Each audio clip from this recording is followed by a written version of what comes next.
I never thought I'd be writing this, but recent events have forced me to share my story. I'm still trying to process everything that's happened over the past year. This is going to be long, but I need to get it all out. I grew up in a complicated family dynamic. I had a younger brother who passed away when he was 5 and I was 8. His death devastated my parents, especially my mother, 52F, who had always dreamed of having a large family. After losing him, the doctors told her she couldn't have any more children due to complications. This loss changed her completely. She became extremely protective of me while simultaneously expressing regret about not having a daughter. Throughout my childhood and teenage years, she would often tell me how much she wished she had a girl, sometimes even saying she had picked out names for the daughter she never had. My father, 54F, tried his best to help her through the grief, but my mother's obsession with having a daughter never really went away. She would spend hours with my female cousins, buying them gifts and treating them like the daughters she never had. It didn't bother me much growing up. I understood her pain and accepted it as part of who she was. I met Minerva, 26F, 2 years ago at a company event through a mutual friend, Emma. Minerva was working as an administrative assistant at a local business, and she caught my attention immediately. She was beautiful, charming, and seemed very family-oriented. Emma later told me that Minerva had recently ended a long-term relationship and was looking to settle down. When I introduced Minerva to my parents, my mother's reaction was overwhelming. She literally cried tears of joy, saying Minerva reminded her of herself when she was younger. From that moment on, my mother became incredibly invested in our relationship. She would constantly invite Minerva over for lunch, take her shopping, and even started referring to her as the daughter she never had. Minerva seemed to embrace this attention, often spending time with my mother even when I wasn't around. Looking back, I should have seen the red flags. My mother would sometimes make comments about how I needed to lock Minerva down before someone else did. She would defend Minerva even in situations where I had valid concerns, like when Minerva would cancel our dates last minute or when she was vague about her past relationships. After dating for a year, Minerva and I got married. My mother insisted on paying for the entire wedding, saying she wanted her daughter to have the perfect day. She took over most of the planning, often making decisions without even consulting me. Minerva didn't seem to mind. In fact, she and my mother would spend hours discussing wedding details, sometimes even excluding me from conversations about my own wedding. The ceremony was small but elegant, just close family and friends.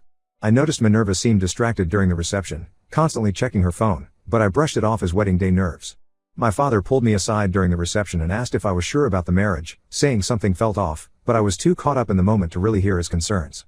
The first 6 months of marriage were relatively smooth. Minerva quit her job because she wanted to focus on starting a family. I was making good money as a software developer, so I supported her decision. She talked about wanting to do volunteer work in the meantime, saying she wanted to give back to the community. I thought it was a great idea. It would give her something meaningful to do while we worked on starting our family. Things started changing when her old friend Jake, 27M, moved back to town. Minerva mentioned they had been close friends in high school but lost touch when he moved away for college. At first, she would meet him for coffee occasionally, saying she was helping him readjust to being back in town. My mother encouraged these meetings, saying it was wonderful that Minerva was helping an old friend. But then the coffee meetings became more frequent. Minerva started coming home late, sometimes smelling like alcohol, making excuses about helping Jake with various things, helping him shop for furniture, helping him navigate the local social scene, helping him deal with family issues. When I expressed concern about how much time she was spending with him, my mother actually defended Minerva, saying I was being controlling and that Minerva was just being kind to someone who needed help adjusting to being back home. My father tried to warn me again, pointing out how Minerva's behavior had changed, but my mother shut him down immediately. She accused him of trying to create problems in my marriage and said he was just jealous of how close she and Minerva had become. This caused several arguments between my parents, with my mother always taking Minerva's side. The truth came out in the worst possible way. One day, I came home early from work because I wasn't feeling well. I found Minerva and Jake in our bed. What made it even worse was that they didn't even seem that surprised or ashamed when I walked in. Minerva actually had the audacity to say, "I guess we need to talk." I packed a bag immediately and went to my parents' house, expecting support and comfort. Instead, I found my mother more concerned about Minerva than about me. She kept saying things like everyone makes mistakes and you need to forgive her for the sake of your marriage. She actually called Minerva while I was still sitting there, telling her to come over so we could work things out. 2 weeks later, Minerva announced she was pregnant. I was immediately suspicious about the timing since we hadn't been intimate for almost 2 months before I caught her cheating. When I expressed my doubts about the paternity, my mother exploded in a way I'd never seen before. She said I was being cruel and that regardless of who the father was, I needed to step up and take responsibility because DNA doesn't matter, family is family. I filed for divorce immediately, but Minerva fought it with my mother's full support, both emotionally and financially. To my absolute shock and horror, my mother actually testified against me in court, claiming I was an absent husband who drove Minerva to seek comfort elsewhere. She told the judge that Minerva's baby deserved a stable home and that I had the means to provide for them both. My mother even offered to help pay Minerva's legal fees, using money from her retirement savings to do so. My father tried to reason with my mother, but she wouldn't listen. She kept insisting that this baby was her chance to finally have the granddaughter she always wanted, regardless of biology. The judge ordered a paternity test once the baby was born, but my mother continued to support Minerva throughout her pregnancy, buying baby clothes and helping her set up a nursery in my old bedroom at their house. This whole situation has torn my family apart. My father barely speaks to my mother now, and I'm still trying to understand how my mother could betray me like this. The paternity test is scheduled for after the birth, but my mother insists it doesn't matter what the results show. She expects me to be a man and raise this child regardless. Update 1: The situation has gotten significantly worse since my last post, and I need to get this off my chest. 2 days after my original post, Minerva moved in with my parents because she claimed she had nowhere else to go. Her lease was up on her old apartment, and she said she couldn't afford a new place since she wasn't working. Jake apparently wanted nothing to do with the pregnancy and blocked her number. When I heard this through my father, I wasn't surprised. Jake had a reputation for running away from responsibility, something I later learned was a major pattern in his life. My mother completely reorganized their house to accommodate Minerva. She turned my old bedroom into a nursery, spending thousands of dollars on baby furniture, clothes, and decorations. She even started a baby fund using money she and my father had been saving for their retirement. When my father objected to this, she told him he was being selfish and that this baby needs to be our priority now. The situation at family gatherings has become unbearable. My mother has been parading Minerva around at every family function, introducing her as her pregnant daughter and telling everyone how excited she is about her first grandchild. She's even started a group chat with all the female relatives to plan a baby shower, completely ignoring the fact that I'm in the middle of divorcing Minerva and the baby might not even be mine. Last week, I received some devastating information from Emma, the mutual friend who initially introduced me to Minerva. She called me, clearly upset, and said she couldn't keep quiet anymore. According to Emma, Minerva and Jake had been having an affair for months before I caught them. They would meet at his apartment during her supposed volunteer work at the local community center. Minerva had never actually done any volunteer work, it was all a cover for her meetings with Jake. But the most shocking part of Emma's revelation was that my mother knew about the affair. Emma had seen my mother, Minerva, and Jake having lunch together at a cafe about 2 months before I caught them. When Emma approached their table, my mother seemed embarrassed but quickly recovered, introducing Jake as Minerva's old friend who's helping her with some community projects. I couldn't believe what I was hearing. I drove to my parents' house immediately to confront my mother. To my surprise, she didn't even try to deny it. She admitted knowing about Minerva and Jake's affair for at least 2 months before I found out.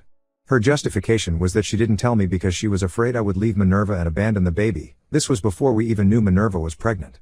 My mother's explanation was like a knife to my heart. She said she had always wanted a daughter and grandchildren, and that Minerva's pregnancy was a blessing in disguise regardless of how it happened. She actually told me that she saw this as her second chance at having the daughter she always wanted, and that she wasn't going to let my pride get in the way of that. When I asked her how she could betray her own son this way, she said something that will haunt me forever. Sometimes being a mother means making hard choices. Minerva needs me more than you do right now. She seemed to have completely convinced herself that supporting Minerva was the right thing to do, regardless of how much it hurt me. My father was in the garage during this conversation, but he heard everything. He came in looking more angry than I've ever seen him. He confronted my mother about keeping Minerva's affair secret, asking her how she could do this to their son. My mother's response was to accuse him of never understanding her pain of losing a child and never having a daughter. She said he couldn't possibly understand what this meant to her. My father moved into the spare bedroom that night and barely speaks to her now. He calls me daily to check on me and apologizes constantly for not seeing the situation more clearly from the beginning. He's talking about selling their house. He says he can't live under the same roof as my mother anymore. The rest of our family is divided over this situation. Some relatives, particularly the older generation, support my mother's stance about family being family and think I should step up regardless of the paternity. Others are disgusted by my mother's betrayal and have stopped speaking to her altogether. My aunt, my mother's sister, actually told me that my mother's behavior reminds her of how she acted after my brother died, completely irrational and unwilling to listen to reason. Minerva has been telling everyone who will listen that I'm the father and that I'm abandoning her and the baby. She's playing the victim perfectly, posting tearful updates on social media about how hard it is to be a single mother-to-be. My mother supports her narrative, making me look like the villain who abandoned his pregnant wife over a simple mistake. I've lost friends over this. People I've known for years have taken Minerva's side, believing her version of events. Some have stopped speaking to me entirely, while others send me messages telling me I need to man up and take responsibility. My mother has been fueling this by telling people that I'm being stubborn and cruel, refusing to support my wife and child during a difficult time. The stress is affecting every aspect of my life. I've had to take time off work because I couldn't focus. My boss has been understanding, but I know this can't continue indefinitely. I've started seeing a counselor to help me process this betrayal, but it's hard to move forward when the situation keeps getting worse. Yesterday, Minerva announced on social media that she's having a girl. My mother shared the post, adding a long comment about how blessed she is to finally have a granddaughter and how she can't wait to share all the mother-daughter experiences she never got to have. She didn't even acknowledge that the paternity is in question or that I'm her actual child who's hurting through all of this. I'm trying to stay strong and wait for the paternity test, but watching my mother choose my cheating ex-wife over me is breaking my heart. The woman who raised me, who taught me about honesty and integrity, is now actively helping someone who betrayed me and might be trying to trap me into raising another man's child. The baby is due in 4 months, and I honestly don't know how much worse this situation can get before then. My lawyer says I have a strong case, especially with the evidence of the affair, but watching my family fall apart like this is more painful than any legal battle. Update 2: The baby was born yesterday, and everything has finally come to light in the most dramatic way possible. I've been sitting here for hours trying to process everything that's happened in the last 48 hours, but I need to share this update. Minerva went into labor 2 weeks early. My mother called me 6 times in the span of an hour, leaving increasingly angry voicemails about how I needed to be at the hospital because my daughter was being born. I ignored the calls, but my father kept me updated about what was happening. The baby girl was born healthy, weighing 7 pounds, 2 ounces. My mother posted pictures on social media almost immediately, announcing the arrival of her first grandchild without any mention of the pending paternity test. The hospital conducted the paternity test this morning, and as I suspected, I am not the father. The test confirmed that Jake is the biological father. But here's where things get even more twisted. Right after getting the results, I received a call from Lisa, Minerva's sister. Lisa was crying and apologizing, saying she couldn't live with the guilt anymore. She revealed that Minerva and Jake had been dating secretly for over 6 years, even before I met Minerva. They never broke up as Minerva had claimed. Jake wasn't ready for marriage or a baby, so they hatched a plan together. Minerva would find someone stable and successful to marry, all while continuing her relationship with Jake. I was their target because of my good job and what Lisa called my nice guy reputation. According to Lisa, Minerva had initially planned to pass off any baby she had with Jake as mine, but they hadn't planned on her getting pregnant so soon. When I caught them together, they had to accelerate their timeline. Lisa shared screenshots of text conversations between Minerva and Jake discussing their plan, including messages from before our wedding where they joked about how well their scheme was working. But the most devastating part was learning about my mother's involvement. Lisa revealed that my mother had discovered their plan about 3 months into my marriage with Minerva. She had borrowed Minerva's phone to make a call and saw some of the texts between Minerva and Jake. Instead of telling me, my mother confronted Minerva privately. Minerva, being the manipulator she is, played perfectly into my mother's desperate desire for a daughter and grandchild. Minerva convinced my mother that Jake was her true love but that she needed financial stability that he couldn't provide. She promised my mother that once she had a baby, she would let my mother be the primary grandmother and would even name the baby after her. My mother, so desperate for the daughter and granddaughter relationship she'd always wanted, agreed to keep their secret. I was shaking with anger after hearing all this. I took the paternity test results and all the screenshots Lisa had sent me, and I created a detailed social media post. I tagged everyone who had called me a deadbeat, everyone who had sided with Minerva, and everyone who had cut ties with me over this situation. I included screenshots of the texts between Minerva and Jake, messages showing their years-long relationship, and their discussions about using me for financial stability. The response was overwhelming. People who had sided with my mother and Minerva started sending me apologetic messages. Former friends who had cut ties were begging for forgiveness. Minerva's sister even went public with more details about their scheme, including how Minerva and Jake had laughed about my mother's support of their plan. My mother's reaction to all this was perhaps the most surprising. Instead of admitting her mistake or apologizing, she doubled down. She showed up at my apartment, hysterical, saying that none of this changed anything. She still insisted that I should be the bigger person and raise this child because she's innocent in all this and DNA doesn't define family. She actually tried to argue that this was God's plan to give her the granddaughter she always wanted. My father, who was at my apartment when she arrived, finally snapped. He told her she needed professional help and that her obsession with having a daughter had destroyed our family. He announced right there that he was filing for divorce. My mother broke down completely, alternating between begging him to stay and accusing us both of being cruel and unfeeling. Minerva tried to do damage control by claiming she had developed real feelings for me during our marriage and that she had planned to end things with Jake. But then Lisa revealed even more texts showing how Minerva and Jake had been mocking me throughout our entire relationship, even on our wedding day. There were messages making fun of how I believed Minerva's volunteer work story and jokes about my mother's desperation for a granddaughter. Jake finally broke his silence today, posting a public apology on Facebook, not to me, but to Minerva for not being ready for marriage sooner and promising to step up now that the truth is out. He didn't acknowledge the years of deception or the pain they caused, instead painting it as a love story where he finally realized he was ready to be a father. My father met with a divorce lawyer this afternoon. He's staying with me while they sort out the legal details. My mother has been calling and texting us both constantly, switching between anger and pleading. She's still insisting that walking away from her granddaughter is unforgivable, regardless of the circumstances. I've blocked Minerva, Jake, and my mother on everything. My lawyer is preparing a statement to ensure I have no legal obligations to the baby, though given the paternity test results and all the evidence that's come to light, he says there's no chance I could be held responsible. This whole situation has shown me who my real family is, and sometimes it's not the people who share your blood. My father has been my rock through all of this, and I'm grateful that at least one of my parents chose to stand by me. Update 3: A lot has happened since my last update, and I feel like I need to share the aftermath of everything that went down. The fallout from the paternity test revelation and Minerva's exposed deception has had far-reaching consequences for everyone involved. My parents' divorce was finalized last month. My father got a fair settlement, including half of their savings that my mother hadn't already spent on Minerva and the baby. The judge was particularly unsympathetic to my mother after learning how she had used their retirement funds to support Minerva's deception. My mother was forced to sell their house to settle the division of assets. She bought a small condo just 3 blocks away from Minerva's new apartment, which tells you everything you need to know about her priorities. My father has moved in with me temporarily while he looks for his own place. The change in him since leaving my mother has been remarkable. He started working out, joined a local golf club, and even started dating again. Last week, he told me he hasn't felt this free in decades. He admitted that my mother's obsession with having a daughter had been a dark cloud over their marriage for years, even before Minerva came into the picture. Minerva and Jake's situation has imploded spectacularly. They moved in together after the paternity reveal, playing the happy family on social media, but things quickly went south. Jake lost his job after his employer discovered he'd been lying about taking sick days to meet Minerva during our marriage. His boss's wife follows me on Facebook and saw my exposed post. Minerva tried getting a job at several local businesses, but her reputation preceded her. No one wants to hire someone known for such elaborate deception. My mother, unbelievably, is still fully committed to playing grandmother. She watches the baby 4 days a week while Minerva looks for work and Jake does odd jobs. She's spending what's left of her savings on baby clothes and supplies.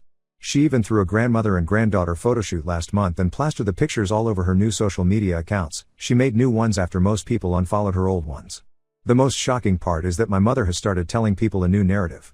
She's now claiming she always knew Minerva and Jake were meant to be together, and that she facilitated their reunion because she could see they were soulmates. She's trying to paint herself as some kind of romantic hero who helped true love prevail. A few distant relatives are actually buying the story, praising her for putting love first.